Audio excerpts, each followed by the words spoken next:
Автобус ты не знаешь? Мурат уже сказал. Мурат сказал, я не могу. Тогда второй Там Мурат. супругу куда-то везти надо срочным образом.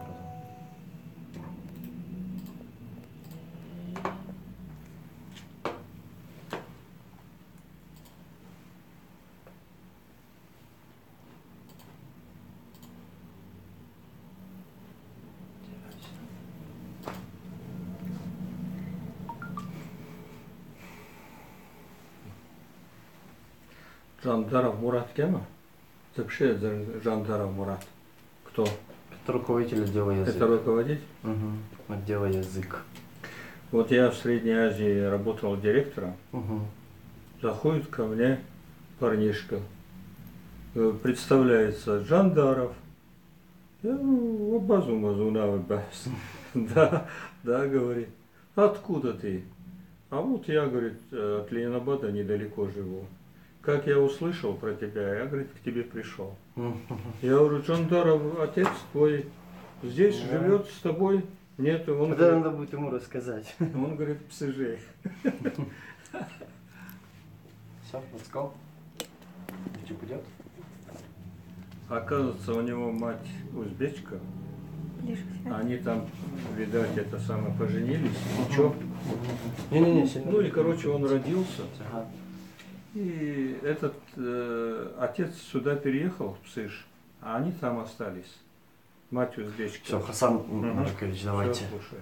Добрый день, дорогие друзья! Рады приветствовать вас в очередной раз в нашей рубрике «Прямой эфир с гостем». Сегодня у нас в гостях очень непростой человек. Это, скажем так, племянник, да, если я не ошибаюсь? Родной племянник. Да, родной племянник Шугаиба Наибовича Хабатова. Если я не ошибаюсь, в январе 2017 года мы оказывали небольшую поддержку. Скажем так, было мероприятие на 120-летие Шугаиба Наибовича. Он работал председателем совхоза, если я не ошибаюсь, Упатовска. Ну, об этом всем подробнее нам расскажет Хасан Нарыкович. Добрый день, рады вас приветствовать у нас в гостях. Очень приятно, что вы нашли время, чтобы посетить нас. Насколько мне известно, вы сейчас планируете установить памятник, бюст, если я не ошибаюсь, он уже даже создан. Мемориальную доску. Да, мемориальную доску еще. Вот расскажите, пожалуйста, нам поподробнее об этом и поподробнее о жизни и деятельности Шугаиба Наибовича и немного о себе, конечно. Да, я остановлюсь, наверное, именно на биографии дяди Шугаиба Наибовича. Он родился 3 января 1897 года в ауле Кумсколовском. Это нынешний аул Красный Восток, в семье крестьян Наиба и Забитхан Хабатовых. Начиная с 21 года он стал проводником Чонгарской дивизии Буденновской армии.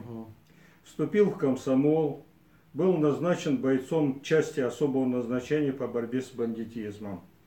В 22 году поступил в совпартшколу в городе Баталпашинске. Был избран членом Оргбюро Карачаево-Черкесского обкома комсомола и направлен в Малокарачаевский округ для организации комсомольских ячеек в аулах Карачая и Черкесии. В 24 году, после окончания совпартшколы, Шугаиба Хабатова командируют на учебу в Москву. Коммунистический университет трудящихся Востока имени Сталина. Окончил его в 27 году, после этого его направляют к ЧАО, где работал председателем сельсовета и одновременно секретарем комсомольской ячейки Кумсколовского аула. В 28 году он был избран членом окружного исполкома и окружкома партии, работал в окружной милиции Малокарачаевской милиции в городе Кисловодска. Тогда в городе Кисловодске находился именно Малокарачаевский округ. В 28 году был избран. В 30-х годах Хабатов проводил в ауле коллективизацию. С 32 по 35 годы работал заместителем начальника земельного управления Карачаевской области. Тогда Красный-Восток, Кумсколовский аул, входил в состав Карачаевской автономной области. В 1935 году он был командирован в Академию социалистического земледелия имени Тимирязева по рекомендации обкома партии. Он окончил эту академию с отличием в 1938 году. После этого был направлен директором в совхоз Совруно-Ипатовского района Ставропольского края по решению Центрального комитета партии. Вот. В июле 1942 года он занимался эвакуацией совхоза, когда фашисты наступали на Кавказе. Именно как раз он был в Ипатовском районе директором совхоза. Он эвакуировал весь парк, технический парк. Это комбайны в то время, которые находились, это трактора. Значит, по его рекомендации, значит, были разобраны на запчасти все эти механизмы. Значит, и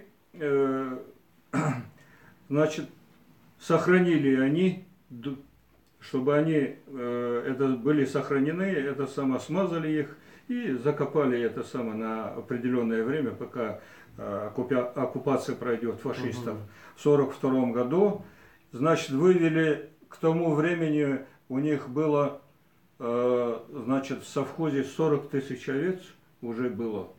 Значит, и они, чтобы к фашистам не попали, значит, эвакуировали вот это стадо, значит, овец в Калмыкию.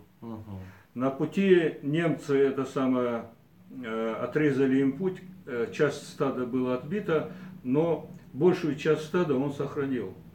Значит, в 1942 году после этого они, значит, руководство совхоза вместе с краевыми партийными организациями создали партизанский отряд имени Петра, значит, где он был командиром разведки.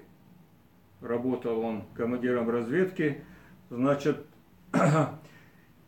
и до 43 года, пока были фашисты изгнаны, значит, с нашей территории, он находился, значит, именно вот в этом отряде, выполнял все обязанности, значит, за что был награжден медалью партизан Отечественной войны первой степени. Вот. Но это в биографии очень много о нем сказано, там, как они воевали, значит. И когда был враг изгнан с территории Ставропольского края, Карачаево-Черкесской автономной области, значит, после этого он по рекомендации крайкома партии, значит, был направлен опять в свой совхоз, потому что надо было поддерживать армию и мясом, и шерстью. Ну, провизия, да. Да, это обязательное условие было, поэтому его направили обратно. И в 1943 году он возвращается в свое село, Советское Руно. Значит, вот эту всю технику, которую они разобрали на запчасти, поднимают, собирают. И, значит, вот этот совхоз, который под руководством его начал работать, первые урожаи дали, и заняли они первое место в социалистическом соревновании в 1943-м, уже после изгнания это, получается, фашистов. достижение уровня Союза, получается? Да, это он переходящее красное знамя они получили, и вот это знамя они держали до 1948 года. Представляете? В 1948 году он уже был награжден орденом Ленина за развитие животноводства. Но вот это все время, вот мы были в Ипатовском районе, вот именно в этом селе Советское Руно, и нам рассказывали очевидцы, и те, которые с ним работали, нас принимали в администрации Советско-Рунного сельского поселения, и вот они нам рассказывали, значит, какие достижения у них были. Вот за это время, начиная с 1938 года по 1952 год, он работал директором вот этого совхоза, 11 героев социалистического труда воспитано им было.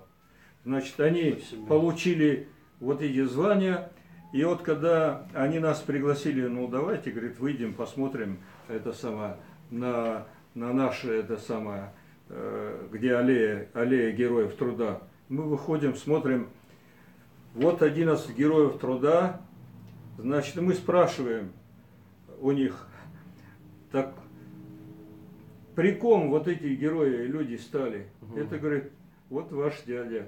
Вот, говорит, без него, говорит, ничего бы не было. Ни этой овцы тонкорунной ставропольской породы, значит, ни вот этих героев. А кроме всего прочего, они говорят, а сколько орденов Ленина получили, а сколько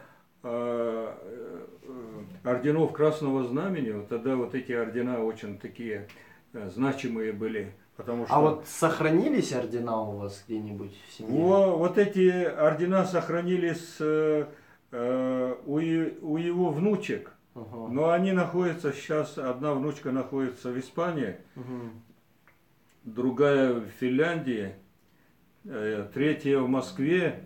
Поэтому мы еще это самое. Ну, да, они хранились в Пятигорске. А вот сказать, да, вот касаемо Пятигорска. Если я не ошибаюсь, он еще какой-то отрезок жизни прожил на Кавминводах. Да. И был почетным гражданином. Вот да. Поподробнее можно об этом Да, рассказать? можно, это самое. Ну, так получилось, что в 1952 году его супруга Нурджан, она была тоже это самое, ну, фельдшером, но мы спрашивали, кого вы знаете. Они очень хорошего мнения об этом человеке, о его супруге там говорили, потому что вот она говорит, у нас была врачом. А мы говорим, фельдшером была? Нет, говорит, она у нас была врачом. Сколько она жизни помогла. Ну, у нее тоже медали вот за трудовую доблесть. Очень-очень семья хорошая. Вот. И вот когда она вот начала болеть, потому что это ж степи, Ипатовский район, это близко очень к Калмыкии, степи большие, там ни воды, ничего не было. Значит, и вот они, когда она заболела, пришлось ему, когда уже на пенсию он пошел, и они вернулись сюда, не поселились в этом Пятигорске. Да, у них свой дом был, я бывал часто у них, вот. Но что я хочу сказать, кроме всего прочего, он неизгладимый след оставил, значит, это самое, тем, что вот его два сына, это знаменитые люди, значит, которые были заслуженными деятелями науки, да. А младший сын у него был доктором наук, значит, заведующий кафедрой той же академии, где он закончил, но с механическим уклоном электромеханического факультета. И 300 научных трудов. Один из людей, который был в президентском совете по науке и технике. Да. Да, это вот очень, значит, второй весомый сын, знамение, да, весомый, да. Второй сын у него старший, тоже это самое, как руководитель очень сильный был. Это по тем временам в Советском Союзе, если кто-то помнит, Пятигорск-Сельмаш. У нас знаменитые два сельмаша были. Один сельмаш Пятигорск-Сельмаш и второй Россельмаш. Ростовский. А вот Пятигорск-Сельмаш, он именно по птицы, там вот это все, вот они вот это самое, вот Пятигорск, Сельмаш, вот это, вот этим занимался. И он был, значит, не только директором вот этого Пятигорск-Сельмаша, там несколько тысяч человек работало. Он был еще главным конструктором, значит. И вот когда Варшавский договор был создан, значит, он был, вот эти все проекты, которые делались именно по птицеводству, через него все делалось, понимаете? Он кандидат технических наук. Последнее время, когда Горбачев стал секретарем ЦК КПСС, его позвали с собой, значит, и он работал в команде Горбачева, и он работал директором научно-исследовательского института вот именно в этом направлении. Да, очень. Был делегатом 2 съездов партии.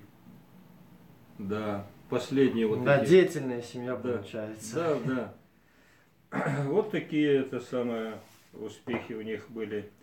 После этого, после 1952 года, значит, его посылают в Кабардино-Балкарию. Но они сразу не переехали. А вот после 1952 года ЦК КПСС уже посылает его для поднятия вот животноводства в Кабарду. И он был директором вот этого совхоза в Кабарде.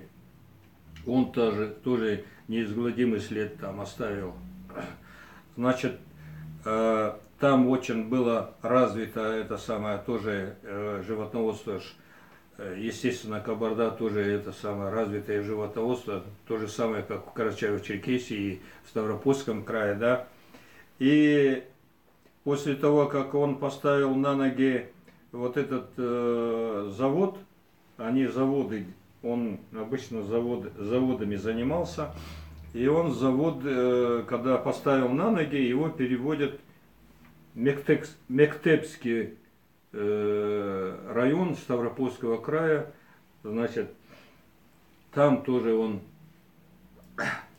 животноводством занимался, там тоже он поставил совхоз, но в основном он овцеводством занимался. Тоже вот после уже Мектепского совхоза он уже на пенсию они перешли в Пятигорск. Значит, они там уже жили, и он был удостоен звания почетный гражданин города Пятигорска. Ну, в этот момент я помню, Да. как-то мне попадались документы, я помню эти моменты, как-то вычитывал. А вот можно поподробнее еще о наградах? О наградах, да, обязательно. Вот смотрите, это самое, значит, ну, с 1938 по 1952 он работал директором совхоза Совруно, где, как раньше я говорил, была выведена новая высокопродуктивная порода тонкорунных овец Ставропольская. За выдающиеся достижения был удостоен звания лауреата Сталинской премии постановлением Совета министров СССР номер 981 от 14 марта 1951 года. А до этого за высокие достижения в развитии животноводства и получении высоких урожаев зерновых культур указом Президиума Верховного Совета СССР от 27 ноября 1948 года удостоен ордена Ленина за номером 74314. Был удостоен также следующих наград. Значит, медали первой степени партизан Великой Отечественной войны в 1943 году, медали за оборону Кавказа в 1944 году, медали за доблестный труд в 1945 году, медали за победу над фашистской Германией в 1945 году, награжден значком наркома совхозов, в то время наркомат совхозов был отличник социалистического труда в 1939 году и 3 медалями ВДНХ. Это связано вот с овцеводством. На ВДНХ 3 медали золотые он получил.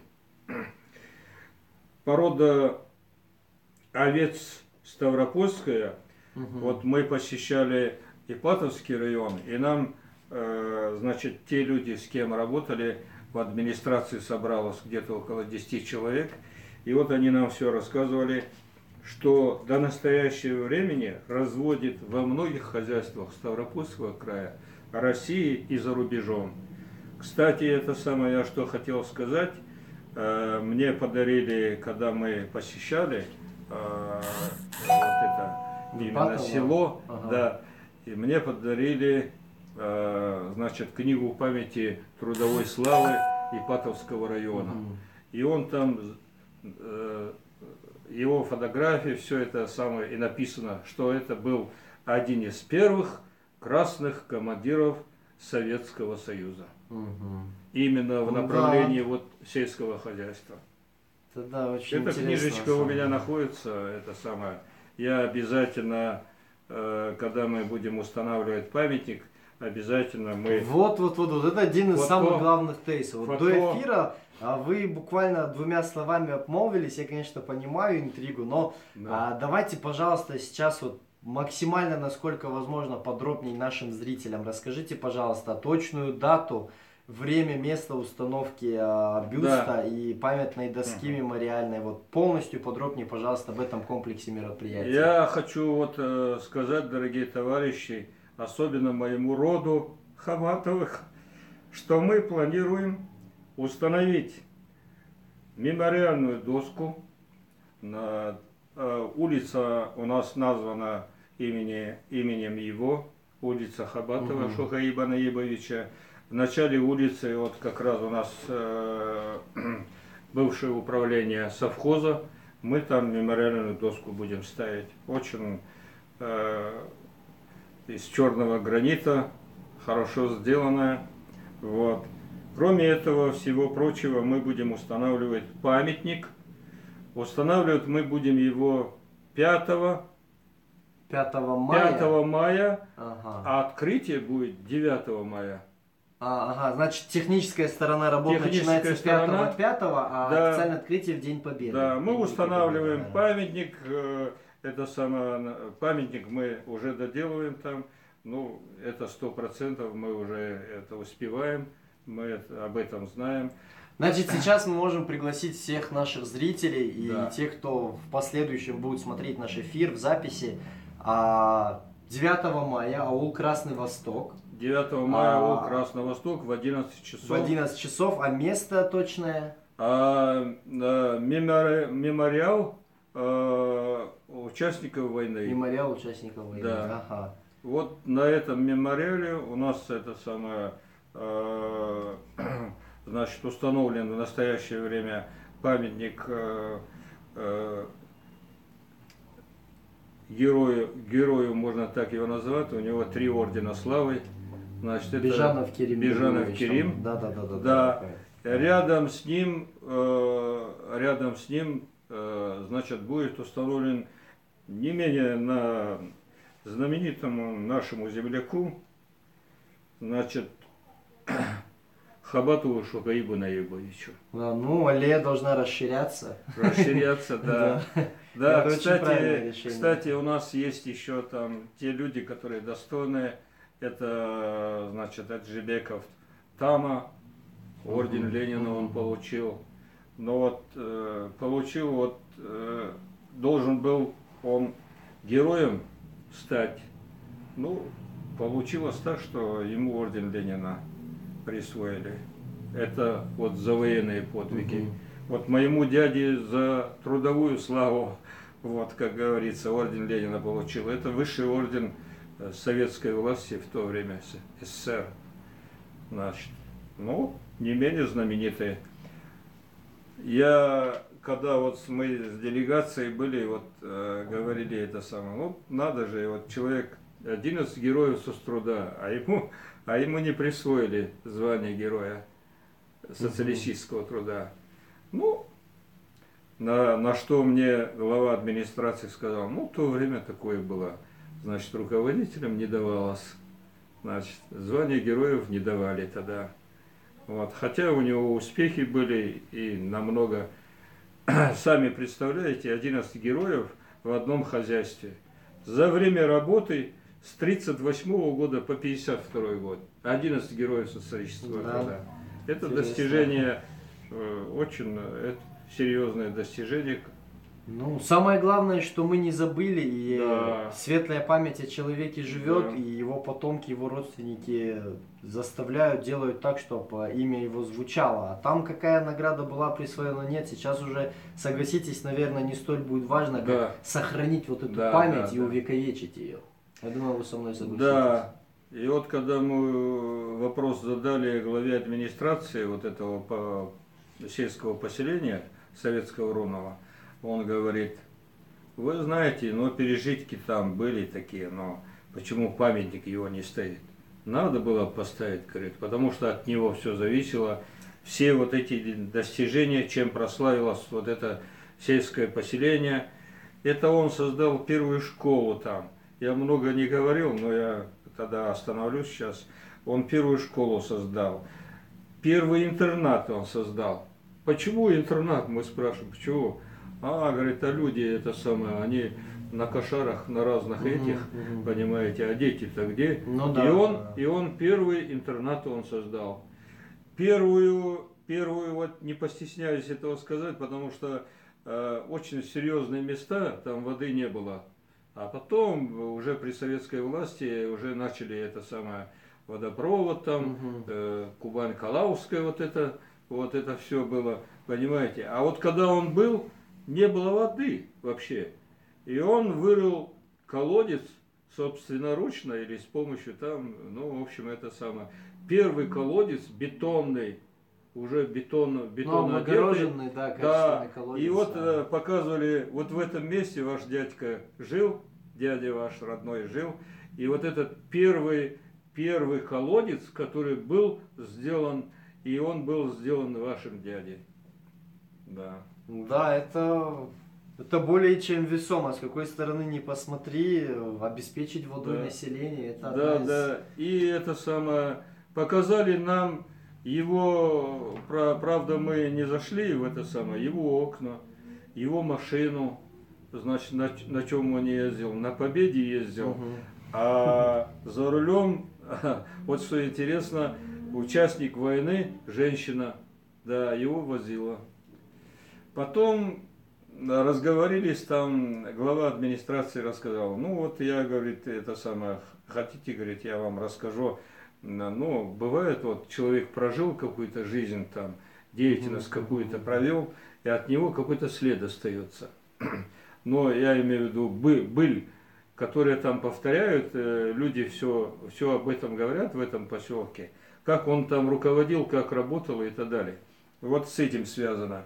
Вот он говорит, это самое, приходит, вот кто-то из рабочих там приходит, говорит, ну там я не смогу, там то все там, ну нельзя там это самое. Он говорит, ты что мне сказал, да? Он как грузин немножко разговаривал. А они спрашивали, а мы думали, что он грузин. Нет, он не грузин, он абазин настоящий. И вот он это самое говорит, ты что сказал? Ага. А он говорит, у него, типа как поговорка, а у него, вот здесь у него маузер, подаренный еще, когда он в составе Чингарской дивизии, это самое, устанавливал советскую власть в Карачаево-Черкесии и Ставропольском крае, он получил маузер, боевой подарок именной. Да. И вот он говорит это самое, что ты мне сказал, да? Вот ты, моя дорогая, где? Вот так, раз, и вот этот маузер вытаскивает и ложит на стол и говорит, что ты не сказал? Не будешь выполнять, да? Я тебе покажу. В общем, всеми способами воздействия, какими только можно. Да. А вот у меня такой вопрос. Смотрите, человек, несмотря на то, что стоит сказать, физически сложная жизнь была, как бы, и Да. работа, и партизанство, Да, и да, это да. все в таких, я вам скажу, нечеловеческих условиях, да, Да, получается? да, Я получается. очень много изучал это, и Да. как бы даже сами партизаны, которые дожили до наших лет, они умалчивают, в каких Да, условиях им да, приходилось да. жить Да. и вообще существовать. А вот 83 года, он не делился, не рассказывал вообще какие-то тезисы, может, озвучивал, как вот удалось, несмотря на вот эту тяжелую трудовую военную Да. деятельность, судьбу и жизнь, вот прожить столько лет. Ну вот отец меня приглашал, там отец говорит, это самое, к брату поедем, барашку зарезал. И вот мы барашку зарезали, освежевали, как говорится, и Мгм. приехали. Тогда мне, наверное, где-то в 5 класс ходил. Приезжаем туда. Ну, в общем, там у меня вот такие эти самые воспоминания. То, что я тогда думал, и сейчас оно у меня осталось. И вот когда мы приехали, он там обнимает, обнимает. Меня дома не Хасаном называли, а Щорсом. Он говорит, поднял меня, поцеловал, говорит, спрашивает, ты абазинский язык знаешь? Ой, я говорю, да, знаю. Прям можешь написать? Да, говорю, напишу. Мгм. Он говорит, вот такое слово напиши. Ну, написал.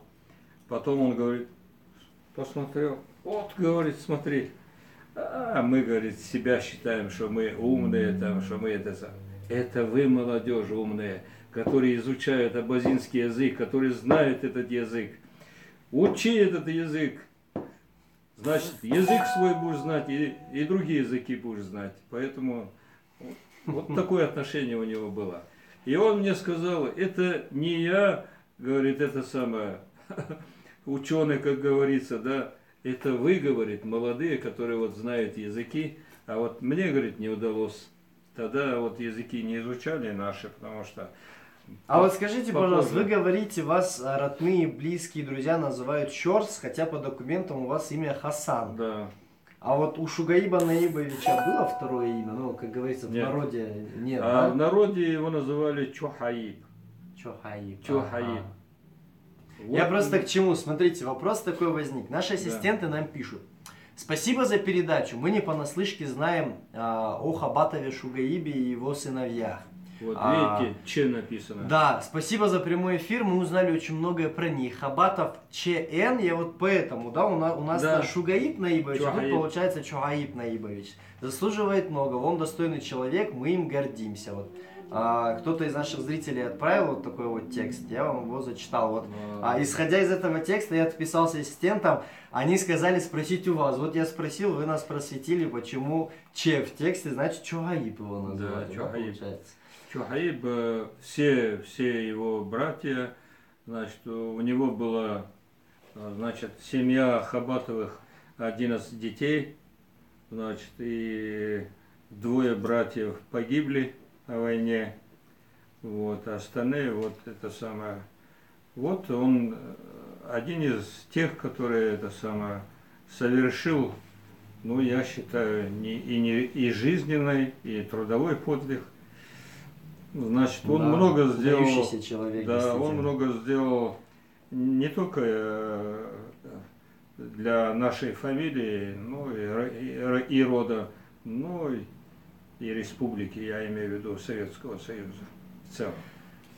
Что, дорогие друзья, сейчас у нас по традиции блок вопросов. Если у вас есть какие-либо вопросы непосредственно касаемо биографии Шугаиба Наибовича или какие-либо личные вопросы Хасану Нарыковичу, ну или вообще вопросы касаемо рода Хабатовых, вы, пожалуйста, их озвучивайте, пишите, наши ассистенты их нам отпишут. До этого, если я не ошибаюсь, вы перед эфиром говорили, что у вас какое-то объявление будет Хабатовым. Вот Да. его сейчас можно озвучить. Ну, вот сейчас я бы это самое, именно Хабатовых мы приглашаем, потому что, ну, мы воспользуемся этим днем, когда у нас будет открытие, и ради Шугаиба Наибовича, значит, будем все делать, чтобы это все состоялось. И кроме всего прочего, мы хотели бы род собрать. Вот заодно бы... В общем, это небольшой самое, фамильный небольшой съезд, да, получается? фамильный съезд. У нас родственники живут в Абхазии, значит, мы их пригласим. Я не знаю, получится у нас это самое, кого-то пригласить с Турции. Если вы знаете абазинскую диаспору, которая находится у нас в Турции, самая многочисленная фамилия это наша. Да, это, кстати, да, у нас даже в хронологии наших Да. эфиров есть Да. Юсуф Самет, он хапат. Вот у Хапат. нас был, да, гость непосредственно. Да. Вот, мы с ним беседовали на абазинском Хапат. языке, и Мурат Гидуна вел этот эфир. И да. он как раз это и говорил, что хабатовы там превалируют. Не, у нас вот получилось, вот не знаю, это чья ошибка, у нас не Хабатов должен быть написано, а Хапатов. У нас род называется Хапат. Ага, ну это Хапат. да, я помню, От да, имени, я писал это, от да. имени Хапата, ну ничего не означает, но вот Хапат. Очень большая диаспора у нас там, значит, в каждом селе, насколько я знаю, больше 50 населенных пунктов абазинских аулов, и в каждом селе абазины Хабатовы. Хасан Наракович, тут как раз такой вопрос, вот буквально минутку назад нам пришел, я вам его зачитаю. Да. Поддерживаете ли вы отношения с родственниками из Турции? Вот есть ли у Да, вас кто-либо, да. и как это происходит, расскажите нам, Значит, пожалуйста. вот недавно, недели 3 тому назад, вот именно ваша сотрудница, это самая Кнухова, не знаю, как это получилось, но переписывались, вот именно, наверное, вот так. Приехал оттуда молодой парнишка, мы думали там, ну, примерно нашего возраста, собрались все Хабатовы, мы его встречали. Ну вот Юсуф как раз, да, он у нас Да, тоже был, вот этот как раз в Юсуф. этот свой визит, да, он Да, нас тоже да. посетил. Вот да. этот Юсуф, он приезжал, мы его встречали, мы разговаривали, очень грамотный. Мы даже ему, где мы сидели, там по-абазински было написано, там мы говорим, а сможешь ты почитать? Он берет и читает. Я, честно говоря, я старшим там сидел за столом, я вот удивился, и все мои Хабатовы все удивились вот именно его грамотности, его обученности. Но он далеко пойдет, честно говоря. Он, да, кстати, Юсуф, в когда аспирантуре у нас учится, да? тоже был, он много рассказывал, да, В своей аспирантуре? деятельностью, он крайне себя, да, очень интеллектуально проявил, Да, да, да, мы прям да. очень восторженно Да. остались от него даже в обычном И вот мы общении. его спросили, ну а как Хабатовы? Как Хабатовы? Там, как это самое, вы знаете, история наших Хабатовых очень, это самая большая. Значит, одну из наших женщин, как сказать, забрали в небо. Мгм. Наш Всевышний забрал. Это достоверно известно всем. У нее туфелька осталась, одна единственная осталась. А с той туфелькой серебряная она такая была. Значит, эта туфелька находится у них, в Турции находится. Ничего себе история, надо будет И вот поизучать мы этот вопрос. спрашивали у Юсуфа, вот у этого, и спрашивали, как эта туфелька там находится. А он говорит, да, мы ее охраняем, там она находится. И, кстати, вот это, она у нас святая, и вот очень много помогает нашему роду. Особенно детям там, если какая-то просьба исходит от кого-то, она очень помогает. Вот я вот, не знаю, воспитан был в духе это самое коммунистического этого, но мы верим это самое всему тому, что говорят. Вот. Я даже могу сказать, вот когда я женился, моя жена это самое на подушке спала у нас дома, ну в смысле на нашей подушке, а нельзя. А оказывается, надо было это самое, чтобы она со своей подушкой пришла, понимаете? Ну, это вот интересный вопрос, это самое. И вот она говорит, вот я просыпаюсь, и меня, говорит, по лицу дала вот эта женщина, вот наша, святая. Да. И я потом проснулась, и она спрашивает, мать моя, матери сказала, она говорит, ты, наверное, говорит, на подушке чужой, на нашей Хабатовской спала, да? Ну да, вот, говорит, обязательно срочно это самое подушку, и вот это все надо поменять. Понимаете? Да. Может тогда задуматься о создании какого-либо своего внутреннего хабатовского фольклора? Ну, Там преданий быть. каких-то легенд там, Может и быть. тому подобное. Вот 4 братьев, прадеды наши, вот во время Кавказской войны, значит, он был офицером, один из братьев был, его звали Бай, он был офицером царской армии. Но в силу тех времен, короче, он был один из тех мухаджиров, которые ушли в Турцию. Это 2 брата ушли и 2 сестры. 2 брата, 2 сестры здесь остались. Вот то, что мы знаем вот сейчас, и древо выполнено вот на этом фоне, значит, и древо это самое, вот идет хапат, там вот то все, вот это все расписано, древо идет. И вот эти, что в Турцию ушли, и он там генералом стал. Да, это мы достоверно знаем. И мы у них спрашивали, а как? Вот те, которые мухаджиры, которые мигрировали, они все в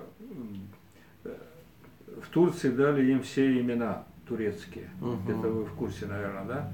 А вот он сохранил, именно он единственный из тех, который фамилию Хапат сохранил. Потому что он стал пашой. Понятно, интересно. Пашой стал именно в силу вот этих своих подвигов. Значит, он военный он был. Его звали Бай. Вот это можно, это самое, это вот достоверно, точно вот нам известно, что это самое, именно он генералом стал. Ну и много Хабатовых и в настоящее время там и в правительстве работают, и в администрации работают. Но надо заниматься этим делом, потому что я сейчас точно не могу сказать, а вот Юсуф нам рассказывал именно про это, что да, Хабатовы там работают, и там есть такие. Вот смотрите, еще одно сообщение от наших ассистентов. Спасибо большое, что обратили внимание на сообщение. С Хабатовым мы всю жизнь прожили по соседству. Это очень уважаемые люди. Могу похвастаться, что они и наши родственники. Щорца тоже помним, и про эту девушку тоже. Да. Вот есть у нас активный зритель. Большое вам спасибо, что пишете, излагаете свои мысли. Значит, да, находит ваши слова собеседников. Да. Активно нас, значит, Что женщина смотрят. есть у нас святая, это все знают. Ага. Тогда задумайтесь, вот когда 9 мая у вас будет фамильный сбор, вы, пожалуйста, задумайтесь, кто может войти в рабочую группу по созданию своего фольклора. Я думаю, вам есть о чем написать. Да, да. Да и вообще сделаю такой комплимент, у меня тоже корни с Красного Востока. Общий такой лидерский ген фамилии Хабатовых, конечно, наблюдается. Вот где бы я ни был, там на абазинских играх всегда заявленный Хабатов есть. Да, да. Вот сейчас, например, первенство Абазашты по футболу идет. У нас рейтинг бомбардира возглавляет Эльдар Хабатов. Да, В общем, это... Хабатовы везде, где присутствуют, Молодец. умеют отличиться. В общем. Ну, это очень хорошо. Вообще-то, знаете, вот что это самое про Хабатова сказал, это все в нашем селе знают. Это самое, вот технически грамотные очень в этом отношении. И строители, и механики. Вот есть у нас что-то такое, это самое. Да. Это очень-очень хорошо на самом деле, когда есть на кого равняться, кем гордиться, о ком говорить, о таких представителях своего народа. И тут, знаете, когда человек получает орден Ленина, Тут уже, как бы, там уже фамилия, значение уже на второй план уходит, это уже как база идет, понимаете, уже все им начинают гордиться. Да, это уже все гордимся. Вот тут еще одно сообщение, про эту девушку нам рассказывали наши родители, говорят. В общем, я так понимаю, можно сделать отдельно публикацию и призвать всех обсудить в комментариях вот этот вот момент, который вы рассказали. Прям очень интересный тезис вы нам подкинули для обсуждения. Думаю, мы это возьмем на заметку в ближайшее время, что-то такое появится. Вот еще одно сообщение. Спасибо. Я дочка Камбиева Хаджи Махмуда. Может быть, вы знаете такого человека. Вот. В общем, видите, как хорошо получилось, что вы посетили нашу рубрику «Прямой эфир с гостем». Сколько сообщений, Кстати, какая обратная связь. Соседка наша. Соседка даже. Ну, замечательно. Видите, как соседи вас поддерживают. Это ж хорошо. Традиции добрососедства. Соседи наши. Вот. Ну что, друзья, в принципе, почти все мы обсудили. Остается резюмировать. Наверное, резюмируем мы с самого главного. 9 мая в 11:00 в ауле Красный Восток, на аллее Славы, как вы сказали, да, получается, рядом с памятником Кериму Дагуловичу будет открыт, установлен памятник Хабатову Шугаибу Наибовичу. Добро пожаловать, я думаю, очень-очень много людей его посетят. Призываю всех к этому, по возможности мы тоже постараемся там присутствовать, осветить это мероприятие. И дополнительно повторю объявление Хасана Нарыковича. После этого мероприятия, непосредственно после открытия установки памятника, планируется небольшой фамильный съезд. Поэтому все хабатовы, которые нас сейчас слышат, обратите на это внимание, посетите обязательно это мероприятие, установите какие-то дополнительные связи, контакты, обменяйтесь мнениями. Это очень полезное мероприятие. Я тоже до сих пор грезю провести что-то такое со своей фамилией, если честно. Ну и наше стандартное объявление, друзья, регистрируйтесь в сервисы Google, обязательно подписывайтесь на наш канал видеохостинга YouTube, Абаза-Лошара, можете пробить в поисковике, он обязательно выйдет первым. Нажимайте на колокольчик, это значит уведомление. Если вы не умеете это все сделать, обратитесь к представителям молодежи, которые вас обучат. Чем больше у нас будет на нашем канале, тем обширнее мы будем получать информацию. Большое всем спасибо, что вы были с нами. Большое спасибо, Хасан Нарыкович, что вы нашли время посетить нас. Большое спасибо за такую действительно, как сказать, емкую беседу. Вот такие моменты, которые вот сразу видите, да, как бы обратная реакция пошла, обратная связь. Вот прям, я не знаю, мне прям аж так приятно, что вот этот вот эфир наконец состоялся. Большое всем спасибо, до новых встреч. Берегите себя, своих близких, как говорит популярный телеведущий. Бзила! Бзила!